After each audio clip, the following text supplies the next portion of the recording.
Oh, hey, come over here. Now, a little closer. Because I've got something to talk about, something to get off my chest today, but it's something that's so egregious, so horrific, such a basic affront to just common human decency that I even hesitate to bring it today. Should I even do this? I think it's necessary. We have to discuss the biggest problem with record stores. And the biggest problem with record stores is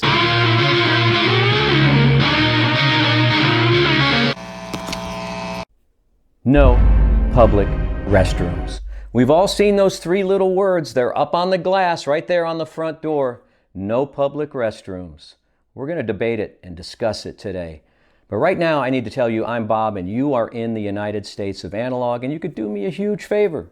You could help me get to 4,000 hours of watch time and 100,000 subscribers. That's our initial goal. By liking, subscribing, hitting the notification bell, giving me comments, suggestions. What do you want to see? We're going to go a little off format today. I should probably bring you an equipment review. I've got a whole rack over there of equipment that I want to bring you, but I've got to get this off my chest. It's bothered me for a long time. You know, they say the customer is always right, but what are these record stores doing, treating us this way? No public restroom. Now, I generalize. I understand. There's probably a few record stores across the land that have accessible, clean restrooms for their customers. There may be a few more record stores that have clean restrooms, but they don't really want you to know about them, so they don't promote it or advertise it. I get it.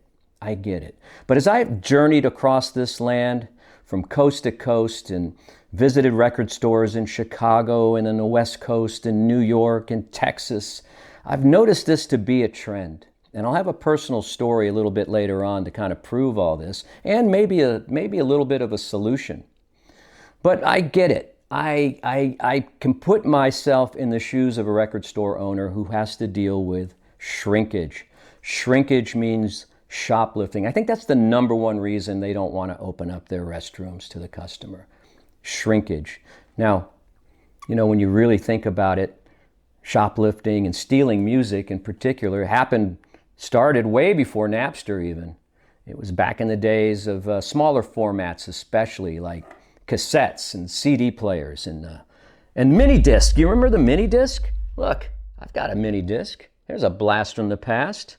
It was a little easier to steal stuff back then. And listen, I do not condone stealing. I do not condone shoplifting. I think there is a special place down below for anybody who gets engaged in that kind of activity. So I understand, but give us a break. I mean, the 12.5 by 12.5 inch LP is a little hard to conceal these days. Though, I say that, I sneak records past my wife almost weekly now. I usually put them up the back of my shirt and, slowly walk by her desk. I think the second reason why there's no public restrooms in record stores these days is the employees themselves, the young people that want to work in a record store, dream of working in a record store. What they didn't dream of is cleaning toilets. So, I think what the young people who work at record stores really want to do, I think their first agenda is to basically shame the customer after they've left for the purchases that they've made. Did that guy just buy 2 Ed Sheeran records? Really? Now, I'm sorry if you're an Ed Sheeran fan. I simply am using that as an example. But now I look like I'm being judgy.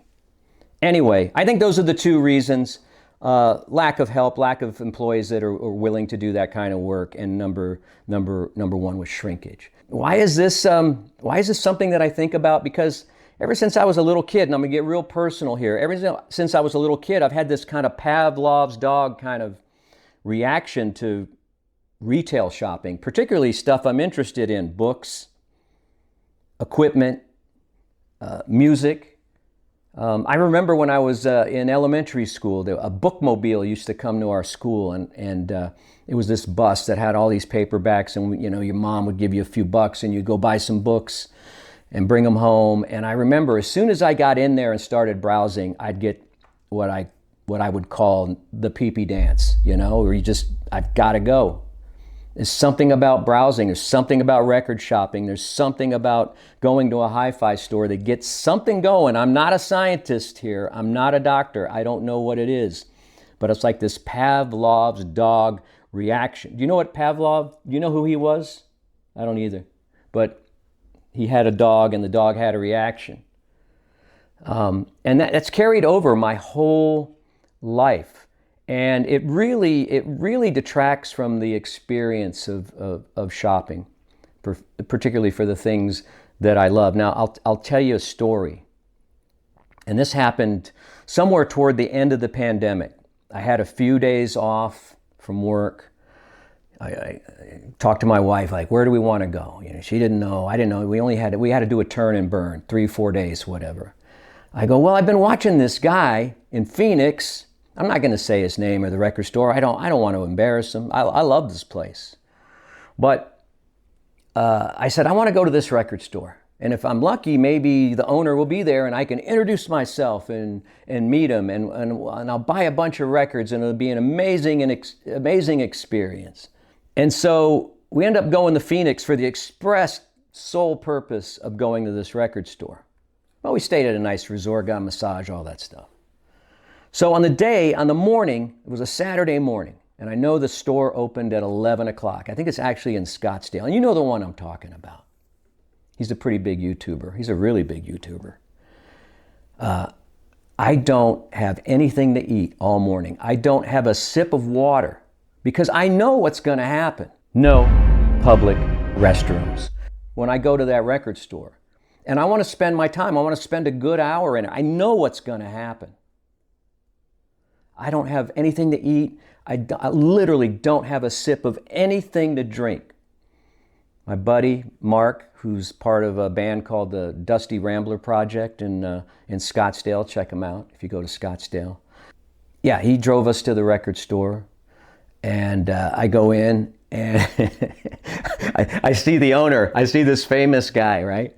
This famous YouTuber, and I stick now this is during the pandemic, I stick my hand out. This is a time when no one was shaking hands. I stick my hand out to shake his hand, and he looks at me like, what are you doing? You know this guy, you can imagine the look he gave me.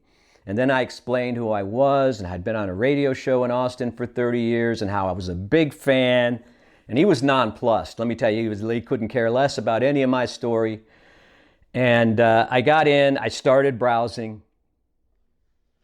5 minutes. Within 5 minutes, I had to go. This is not an exaggeration. It's probably less than 5 minutes. I held it. I was in pain. I was in misery. There was no fast food restaurant nearby. You know, you could always go to a fast food restaurant, but you got to buy something on the way out, you know, just to be cool with it. But yeah, and so I had to tell my buddy, and I told my wife, I got to go. I mean, I've been in there maybe 10 minutes at that point. I'd taken this whole trip there just to go to this record store. I ended up buying a George Harrison box set that I found out later I already owned, and a Billie Eilish record. And I don't even like Billie Eilish. I got nothing against her. I don't listen to. What was I doing with the Billie Eilish record? I was under pressure. I was under the gun. And you know what? Maybe Mike from the In-Groove had I said the name.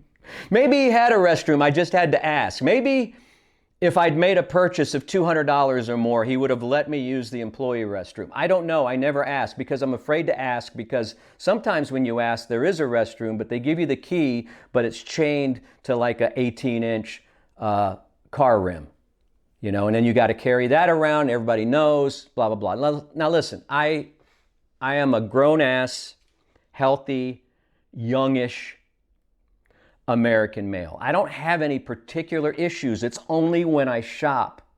And I implore record store owners from coast to coast and even internationally to please open up your restrooms to the customers, okay? It will pay off 20-fold in extra sales because we don't have to run out and look for a jack-in-a-box. Now listen, I'm not going to sit here and just complain about this situation. I'm going to take action, and I have taken action. I have spent a good part of the morning designing a logo that I'm going to put on a sticker. And as I travel this great land, as I go from record store to record store, I'm going to see which record stores have clean, accessible, convenient restrooms.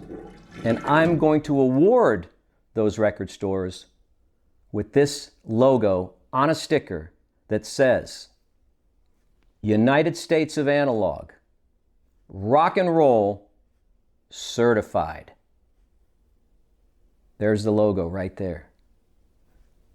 I'm going to put that on a big static cling sticker that they can put right on the window. They can take down the sign that says no public restrooms, put on that sticker, and it will be a reward for them. It'll be an incentive for them to open the doors wide. And likewise, as customers, to not take advantage of that situation and keep those restrooms clean and not do anything nefarious in there, no shoplifting, anything like that. All right? Can we do that? Can we all work together? Can we have a We Are the World moment here in the United States of Analog? Record store owners, you know what to do. Do the right thing. All right. That's it for today. I hope you enjoyed this. I hope it's given you food for thought. And I hope you don't have the problem that I have when I go shopping for stuff I really like. We'll see you next time in the United States of Analog.